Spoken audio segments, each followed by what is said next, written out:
Ini adalah part kedua tentang 3 konspirasi kisah seputar Natal, yaitu tentang membongkar fakta di manakah sebenarnya Yesus lahir. Nah teman-teman, bagian sebelumnya gue bahas kapankah Yesus lahir kalau bukan 25 Desember. Cek linknya. Gue pakai kata konspirasi karena gue sendiri merasa dari dulu gue tertipu banget gitu loh. Gue pikir bahwa Yesus lahir di kandang domba di tengah padang. Ini kan adalah penggambaran tradisi Natal di mana populernya demikian gitu kan. Kita ketemu di drama-drama atau di film digambarin bahwa Yesus itu lahir di tengah-tengah kandang domba, ditemenin sama sapi, ditemenin domba, bahkan ya di tengah-tengah padang. Kita tahu kayak begitulah kira-kira gambarnya kayak gitu. Nah, pertanyaannya adalah apakah betul Alkitab mengatakan begitu? Wow, ternyata enggak teman-teman. Lukas pasal 2 ayat 7 mengatakan begini, "Dan ia, Maria ibu Yesus, melahirkan seorang anak laki-laki, anaknya yang sulung, lalu dibungkusnya dengan lampin dan dibaringkannya di dalam palungan, karena tidak ada tempat bagi mereka di rumah penginapan." Nah, ini adalah ayat yang mendasari di manakah Yesus lahir. Sebenarnya memang kesan yang muncul dari sini adalah rumah penginapan penuh, yang tersisa yaitu adalah kandang ternak yang ada di tengah padang. Anggaplah begitu. Kata penginapan yang ada di dalam ayat ini sebenarnya menggunakan kata istilah Yunani yaitu kata luma. Kata ini di dalam Lukas pasal 22 ayat 11.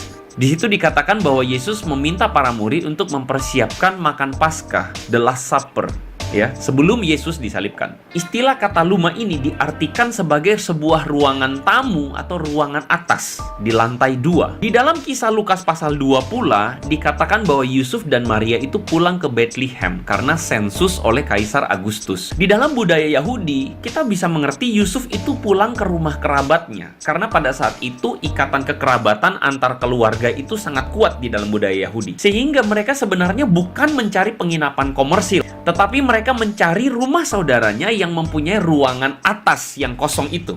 Nah, karena semua orang pada saat itu kembali ke daerah masing-masing dan saat itu bisa dikatakan Bethlehem penuh dan membludak, termasuk di rumah saudara Yusuf kerabatnya, akhirnya mereka tidak mendapatkan tempat di ruangan atas itu, di kataluma itu.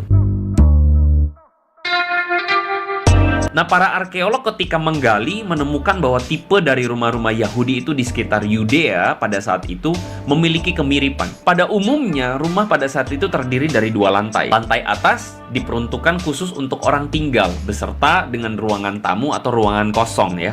Ini adalah ruangan serbaguna.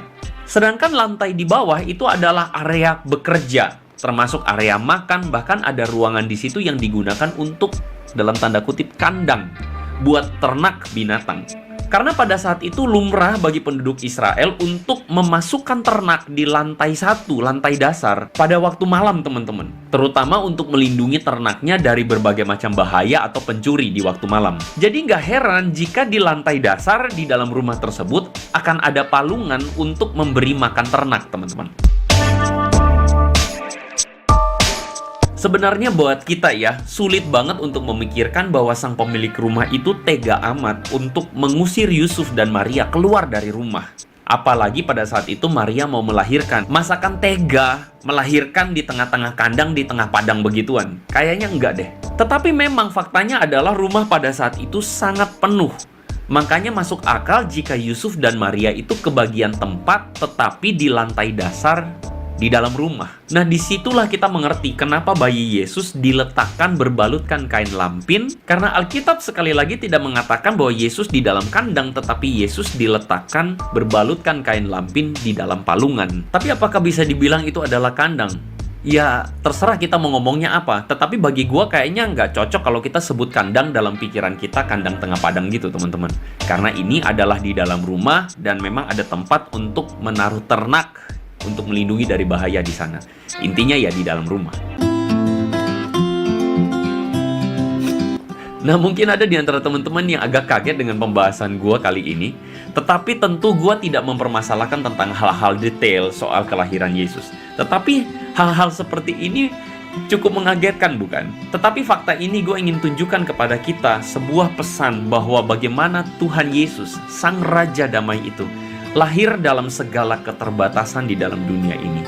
Mungkin tidak se-ekstrim seperti kandang domba di tengah padang, nggak sebegitunya juga. Tetapi pada dasarnya dia tidak lahir di dalam kemewahan, teman-teman. Pada dasarnya dia lahir di tengah kehidupan umatnya yang memang sangat amat biasa-biasa aja. Bisa kita bilang bahwa Yesus tetap tidak mempunyai tempat yang layak untuk lahir. Di sini kita bisa mengerti bahwa dia adalah Tuhan yang begitu merendahkan dirinya.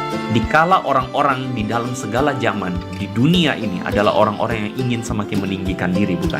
Ada orang-orang yang menghina kekristenan karena Tuhan itu kok sebegitu rendahnya. Tetapi justru kalau kita sebagai orang Kristen, kita bisa mampu melihat bagaimana Tuhan itu memberikan contoh keteladanan kerendahan hati.